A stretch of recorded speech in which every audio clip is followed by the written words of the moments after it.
आज रात्रीपर्यंत कुणबी दाखल्यांबाबत अध्यादेश काढावेत। आजची रात्र इथंच थांबतो। आझाद मैदानाकडे जाणार नाही, जरांगेंचं सरकारला आवाहन।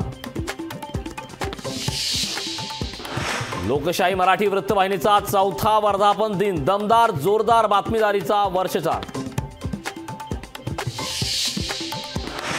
आरक्षणाच्या बाहेर राहणाऱ्यांना 100% मोफत शिक्षण द्या, आरक्षण मिळेपर्यंत शासकीय नोकर भरती करू नका, जरांगेंची सरकारला मागणी।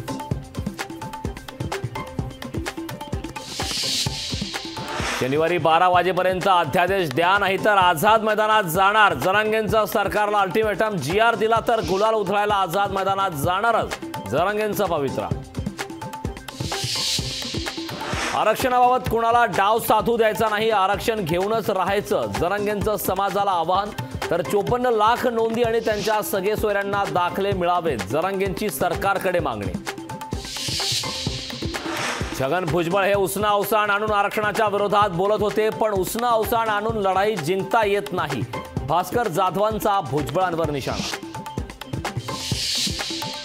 आरक्षणाचा प्रश्न सोडवता येत नसेल तर पायउतार व्हा, काँग्रेस मराठ्यांना आरक्षण देईल, नाना पटोलेंची सरकारवर टीका।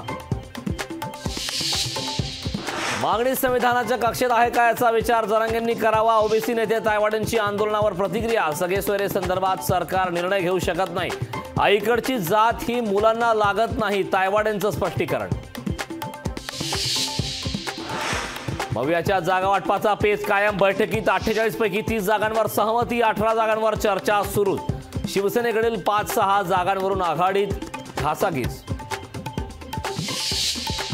बिहारच्या राजकारणात पुन्हा एकदा नाट्यमय घडामोडी, नितीश कुमार पुन्हा एकदा भाजपच्या वाटेवर, लोकशाही मराठीला खात्रीलायक सूत्रांची माहिती।